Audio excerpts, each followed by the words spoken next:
Indonesia merupakan negara termiskin ketujuh di Asia Tenggara. Pada tahun 2020, jumlah penduduk miskin di Indonesia tercatat sebesar 26,42 juta. Jumlah ini bertambah 5,09% dibanding tahun sebelumnya. Padahal, seperti yang kita ketahui, Indonesia memiliki kekayaan yang sangat beragam dan juga melimpah. Lalu kemana kekayaan tersebut berlabuh? Untuk menanggulangi kemiskinan dan kesenjangan sosial, pemerintah membuat berbagai program agar memperkecil kesenjangan sosial, sehingga rakyat dapat hidup sejahtera. Berbagai program tersebut dirancang sedemikian rupa dengan harapan agar nantinya rencana pembangunan nasional seperti infrastruktur yang baik, pendidikan yang berkualitas, pelayanan umum, serta kesehatan yang mempermudah, dan bantuan sosial yang diberikan kepada masyarakat dapat membantu rakyat miskin untuk bisa hidup dengan layak. Namun, sebaik apapun rencana yang telah disusun, jika dalam realisasinya dikotori oleh tindakan korupsi oleh oknum tidak bertanggung jawab yang lebih memikirkan kesejahteraan dirinya sendiri dibanding kesejahteraan umum, maka tidak akan tercapai tujuan tersebut.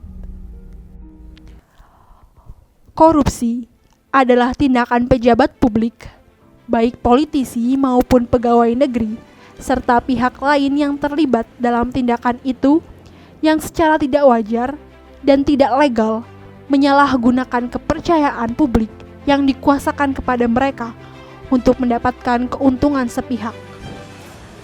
Indonesia saat ini menempati peringkat ketiga sebagai negara terkorup di Asia. Sungguh, prestasi yang sangat mengesankan. Pantas saja, bila rakyat tidak bisa merasakan kesejahteraan dari negaranya yang kaya, sebab kekayaan tersebut masuk ke kantong para koruptor. Budaya korupsi saat ini telah menjadi hal yang biasa saja. Seorang koruptor bukan hanya orang yang mencuri uang negara saja, tetapi orang yang melakukan kecurangan atau bahkan melakukan suap juga merupakan cikal bakal koruptor. Koruptor masa kini seperti tidak memiliki rasa bersalah telah memakan harta yang bukan miliknya.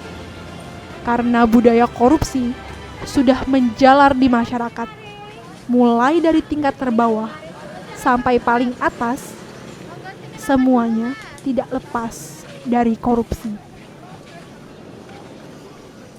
Tidak dapat dipungkiri bahwa korupsi seperti penyakit yang tidak kunjung sembuh. Tindakan pemicu terjadinya korupsi pada generasi muda pun dianggap biasa saja. Korupsi bukan hanya soal uang dan harta saja, melainkan juga kesempatan yang dicuri merupakan salah satu cikal bakal dari korupsi. Fenomena generasi muda yang lebih suka hal-hal yang instan dalam memperoleh suatu hal seperti memperoleh kekayaan, memperoleh nilai, penghargaan, akan lebih berpotensi untuk melakukan tindakan korupsi yang lebih besar lagi. Karena sejatinya, semua kembali pada prinsip-prinsip hidup dan keimanan yang ada pada diri manusia itu sendiri. Bagaimana manusia hidup dalam prinsip-prinsip agamanya dan norma sebagai sesama manusia, juga sebagai warga negara yang berkewajiban untuk membantu memajukan negaranya.